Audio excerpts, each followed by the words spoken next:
علم طریقت او طریقت دا دوه مختلف سیزونه دي.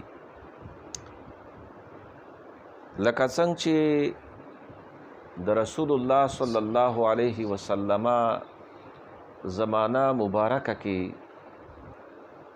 دین باندې پوهیدو د پاره او د دین زده کولو د پاره ډیر چیزونه موجود نو او ضرورت یې نو.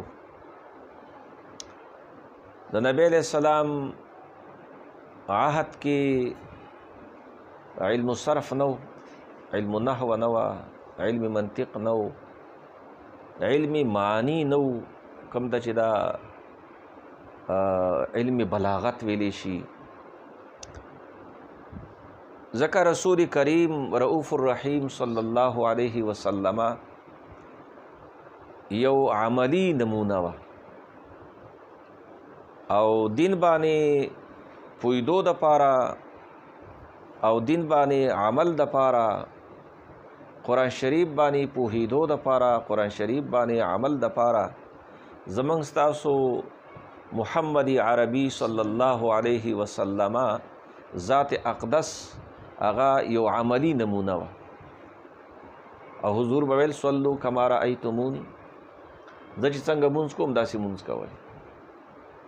چې کم کارونه به د رسول الله خصوصیتو چې دا حکم زما د پاره دی دا ستاسو د پاره نه دی، د هغې بیان به حضور الاسلام وکړو. او کم چې به نه و نو هغه به د ټولو مسلمانانو د پاره و. لیکن وخت تیرېدو سره د رسول الله صلی الله علیه وسلم د زمانې نه زمونږ دا زمانه ډیره لرې ده. څومره چې د حضور زمانه تیرېده مخکې تله نو هغې نه پس ډېر مشکلات پیدا شو. دین باندې پوهېدو دپاره او دین باندې عمل دپاره مختلفې شعبې وجود لرالی، مدارس را پیدا شو، علوم را پیدا شو. خو د دې ټولو څومره چې علوم عالیه دي مدارسو کې چې کم دینی طالبان 8 کاله 12 کاله پخوا 20 کاله لرې لرې سفرې به کېدې. نو ګوره یو دین باندې پوهېدل دي، یو دین باندې عمل دی. دا څومره چې دي دا دین باندې پوهېدو دپاره دي. چې موږ الحمدلله رب العالمین وایو نو الحمدلله رب العالمین معنا څه ده؟ اقیم الصلاة وایو نو د اقیم الصلاة څه معنا ده؟ آتو الزکاة وایو نو د آتو الزکاة څه معنا ده؟ بے قرآن شریف چې کوم اسرار دي، رموز دي، هغې باندې پوهېدو دپاره علم بلاغت، بیا قرآن شریف چې کوم انداز د استدلال خپل کړی دی هغه خالص یو فطری طریقه انداز دی، هغه علمی منطق دی. لیکن دا تمام علوم څه دپاره دي؟ شریعت باندې عمل دپاره. نو د دې چې کوم لب لباب دی او خلاصه ده او نچوړ دی هغه طریقت دی. ځکه د شریعت علم خو فضیلت لري، خو د شریعت د باندې پوهېدل بذات خود مقصود خو نه دی که نه. مقصود خدا دی چې شریعت باندې پوه شي او په هغې باندې عمل وکړي. نو که یو کس دی د هغې سره د دین علم ورسره دی خو دین باندې عامل نه دی، قرآن شریف ورته یاد دی، الفاظ ورته یاد دي، معنی ورته یاد دي، تفسیر ورته یاد دی، د هغې رموز اسرار ورته یاد دي، لیکن هغې باندې عامل نه دی. نو چې عامل پې نه دی نو د قرآن شریف د نزول او د انزال او د رسول الله صلی الله علیه وسلم د بعثت او د ارسال او د رسول کېدو چې کوم غرض و غایت دی هغه خو دته نه دی حاصل شوی. هغه خو شریعت باندې عمل دی، عقیده د کتاب و شریعت مطابق ساتل او هغې باندې عامل کېدل. نو دا طایفه دا ډله د اهل طریقت کومه چې دا اصل مقصود باندې ګامزن ده. اصل مقصود ځکه دې کې عمل دی. نو دا جماعت ځکه پیدا شو چې د کتاب و سنت چې کوم غرض و غایت دی هغه د الله رضا ده او شریعت باندې عمل دی. څومره چې تاسو د صوفیاو بزرګانو تاریخ ګورئ، د هغې واقعات ګورئ، نو تاسو ته به همدغه څیز میلاویږي، شریعت باندې عمل او هوبهو عمل. او بیا دین باندې د عمل نه چې کوم څیز تا لرې باسي هغه حب الدنیا، د دنیا محبت. نو تصوف کې به صحیح د دنیا نه بې رغبتي، د دنیا نه بې رغبتي، آخرت کې رغبت، د دنیا محبت ختمول او د الله او د الله د رسول محبت سیوا کول. دا د تصوف چې کوم غرض دی، لب لباب دی، هغه به تاسو ته د اولیاء الله او د صوانحو نه میلاویږي. او دا یو بنیادي نکته ده، ځکه چې ځان له شریعت باندې ګوره دیني طالب العلم چې علم حاصلی نو هغې د خپو لاندې حدیث کې راځي فرشتې وزرې خورئ، دوی فضیلت دی. لیکن څه دپاره؟ صرف دین زده کول نه، د زده کولو نه پس دین باندې عمل کول. که چېرته د صرف هغه زده کړه مقصود شي او هغې باندې عمل مقصود نه وي نو بیا د دې زړه کې هیڅ فایده نشته. تصوف طریقت او اهل تصوف او اهل طریقت چې کوم څیز باندې فایز دي دا د دین اسلام، د شریعت، د محمد عربي صلی الله علیه وسلم د بعثت چې کوم هغه لب لباب دی، کومه خلاصه ده، کوم نچوړ دی، کوم غرض دی، هغه طریقت دی، هغه تصوف دی. دا د بزرګانو چې کوم سیرت دی، د هغې چې کوم سوانح حیات دي، د هغوی چې کوم اقوال دي، څومره چې اولیاء الله دي او کاملین دي، بزرګان دي، تاسو د هغې اقوال چې ګورئ نو هغې نه به دقه څیز نچوړ به دا حاصلیږي. دا زما د وړاندې حضرت ابو علي احمد بن عاصم انطاکی رحمت الله تعالی علیه د دې یو قول درته ذکر کوم. دا د حضرت بشر ابن حارث، دا د حضرت سری سقطی او د حضرت حارث محاسبی رحمت الله تعالی علیهما هم عصر نه دی. د فراست دومره زیات دی. فراست دې ته وایي چې ته د چا ظاهر شکل ته وګوري او تا ته د هغې د باطن اندازه ولګي، د باطن اندازه درته ولګي. اتقوا من فراست المؤمن انه ينظر بنور الله، حدیث پاک کې راځي. رسول کریم رؤوف الرحیم صلی الله علیه وسلم فرمایي تاسو د مؤمن د فراست نه ویریږئ، دا د الله په نور باندې ګوري. نو چې د الله نور باندې ګوري نو د الله د نور د خو څه شی پټ نه پاتې کېږي، نو د مؤمن هم څه شی پټ نه پاتې کېږي. دا د بعضې اولیاء الله دا یو خصوصیتي چې هغه چاته متوجه شي نو د هغې په قلب باندې چې کوم څه وي دته د هغې انعکاس کېږي.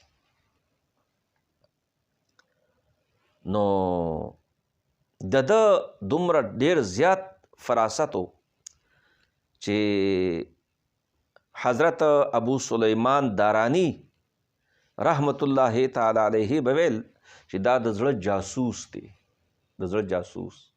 ستا په زړه کې څه چې نو ده باندې هغه واردېږي، الله پاک د هغې علم دله ورکوي. حضرت احمد بن عاصم رحمت الله تعالی علیه هغه فرمایي ځکه زړه خو د چا په اختیار کې نه وي که نه، خوله باندې کنټرول کولی شي. سترګو باندې کنټرول کولی شي. یو خبره به کول غواړي خو نه به کې، دا کنټرول آسان دی.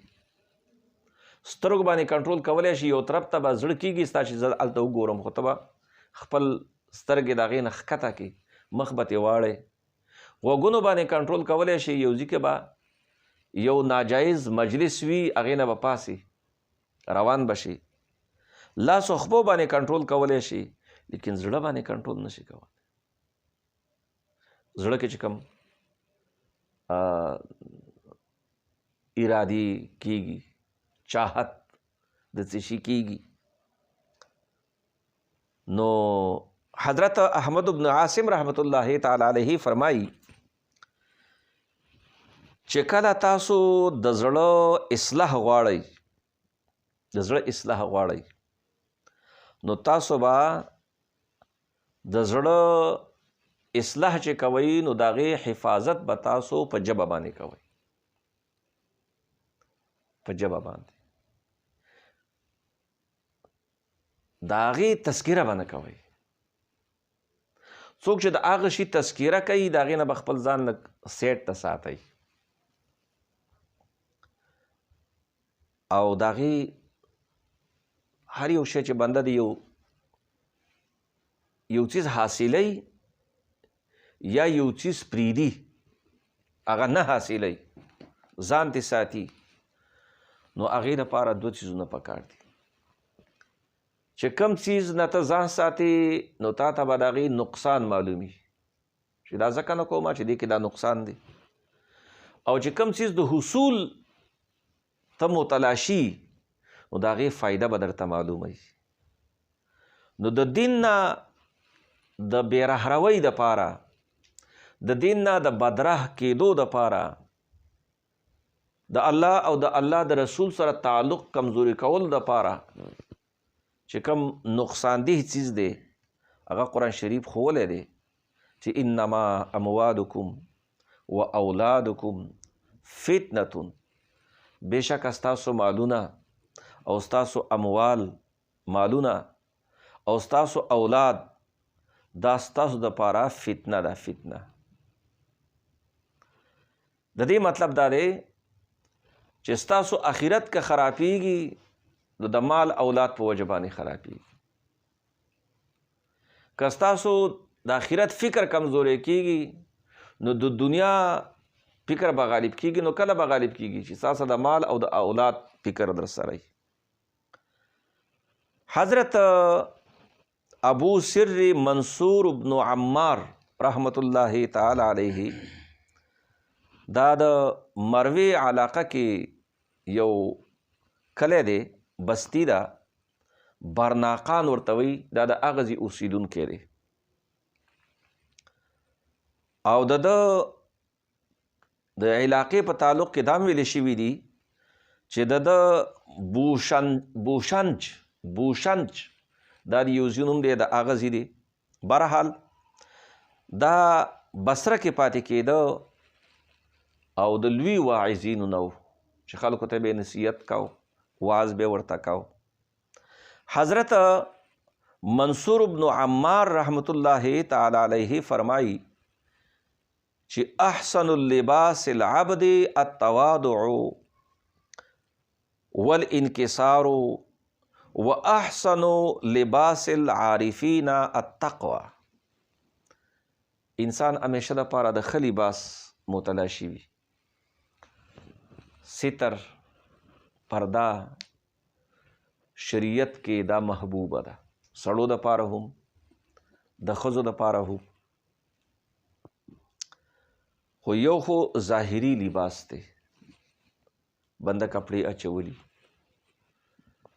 ځان یې حسین جوړ کلی، ښایسته جوړ کلی، شکل صورت، خو اصل لباس خدا نه دی. ښایسته لباس، ښکلی لباس، حقیقي لباس هغه بل لباس دی. هغه کم لباس دی؟ حضرت منصور بن عمار رحمت الله تعالی علیه فرمائی چې احسن لباس العبد التواضع والانکسار. د بنده بهترین لباس کې د ټولو نه احسن لباس هغه عاجزي ده. التواضع، عاجزي او انکساری، خپل ځان د الله مخلوق کې د هر چا نه کمتر ګڼل او عاجزي کول، عاجزي د لوی نه ځان ساتل، خپل عمل باندې فخر نه کول چې زما خو ډېر عمل دی، منځونه کومه، نفلونه کومه، ذکرونه کومه، ګیره مې پریښې، په ړومبي صف کې ولاړ یم، نو بس زه خدای بخلی یم. دې باندې دوکه کېدل نه، دا یقینا عبادات دي، خو کله مفید دي چې خدای قبول کړي. نو که دې کې ستا نه خدا نخواسته ریاکاري راله نو بس خسرت دنیا والآخره. تواضع، انکسار. او د عارفینو لباس څه شی دی؟ دا فرمای د عارفینو لباس تقوا ده، د ګناهونو نه ځان ساتل، د سترګو د ګناه نه ځان ساتل. دې باندې هر څوک پوهېږي د سترګو ګناه کومه یوه ګناه ده، ځکه چې څوک چې په دې سترګو باندې نامحرم ته وګوري، داسې چاته وګوري چې هغې ته کتل جایز نه دي، شیطانی کتلو باندې ورته وګوري، ناجایز کتلو باندې ورته وګوري، نو د قیامت په ورځ باندې به د دې په سترګو کې اور باندې سره شوي سیخان منډلی شي. که لږ ساعت دپاره بنده د دې چې کومه سزا ده هغه رامخې ته کي، هغه به قطعا چاته ونه ګوري، یا چې په لاره باندې روان خپل نظر به کوز ساتي. التقوى، او الله تعالی ارشاد دی ولباس التقوى ذلک خیر. دا لباس هم دی، دا هم ټیک ده، دا لباس هم ټیک دی، ځان بربنډول نه دی پکار. او لباس الله خولی دی چې لباس څه دپاره دی؟ لباس کې دوه فایدې دي. یو لیواری سوآتکم، چې ستاسو بدن پټ کړي، ستر عورت پې راشي. دویم تاسو په هغې باندې ښکلي ښکاره شئ. نو ښکلی لباس دا شریعت کې معیوب نه دی، ناپسندیده نه دی، حرام نه دی، ناجایز نه دی. لیکن د دې لباس نه بهترین لباس هغه تقوا ده. ولباس التقوا ذلک خیر. د تقوا لباس ذلک دقه لباس د تقوا خیر. او دا خیر کم چې دی دا صیغه د اسم تبذیل ده، یعنی دا لباس د تقوا، لباس د پرهیزګارۍ، هغه باطنی لباس هغه د دې لباس نه، د دې ظاهري لباس نه ډېر بهتر دی، ډېر غوره دی. هغه لباس باندې به څه کې چې غټ قمیص دی اغوستی خو بیا هم لغړی، جوبه دی اغوستی بیا هم لغړی، په دننه بلډینګ کې ناست دی بیا هم بهر ته ښکاري. نو اصل لباس هغه د کردار لباس دی، اصل لباس هغه د گفتار لباس دی چې خو اخلاقو باندې ته پټي او شریعت باندې پټي.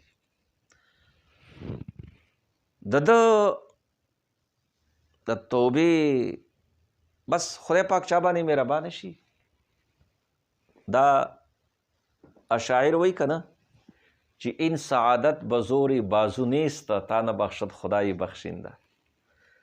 زړه کې تمنا د نیکۍ د هر چا وي، لیکن رب چې څوک نیک جوړوي نو بس جوړوي. د دې ابو سر منصور بن عمار د الله ته د رجوع سبب دا پیدا شو چې دا په لاره باندې روانو. دا بشر حافي رحمت الله تعالی علیه واقع هم داسې ده، خو دا د هغې نه لږ مختلفه ده. کاغذ یې پروت و ځمکه باندې ولید، کاغذ باندې لیکلي بسم الله الرحمن الرحیم. کاغذ یې راپورته کړ، اوس پته چرته ږدي ځای ورته میلاو نه شو. هر ځای کې چې دمه هغه ځای ورته داسې ښکارېده چې دا ځای د بې ادبۍ دی، دلته به د دې کاغذ د دې بسم الله الرحمن الرحیم هغه شان ادب ونه شي څنګه چې د ادب پکار دی. بس هغه کاغذ یې راپورته که او ویې خوړ چې یاره دا به زه خپله سینه کې بل ځای شته دی نو چرته کېدم. صرف د الله د نوم د احترام د وجې نه هغه کاغذ هغه وخوړ او خدای پاک هغې باندې مهرباني وکړه او خپل طرف ته یې راښ که او چې راښ که نو داسې راښ که چې سم یې راښ که. نو ځکه یو نیکي هم معمولي ګڼل نه پکار. څه پته لګي کومه نیکي داسې شي چې هغه زمونږ د الله سره د کاملې جوړې او د رښتینې جوړې الله ته د قرب او د ښه قرب او په رښتینو قرب دپاره سبب جوړ شي. الله دې زمونږ دا ظاهري دینداري، دا صورت د دیندارۍ، دا صورت د نیکۍ الله په حقیقي نیکۍ باندې بدل کړي. زمونږ ستا د ټولو د خدای پاک خپل خاص قرب نصیب کړي.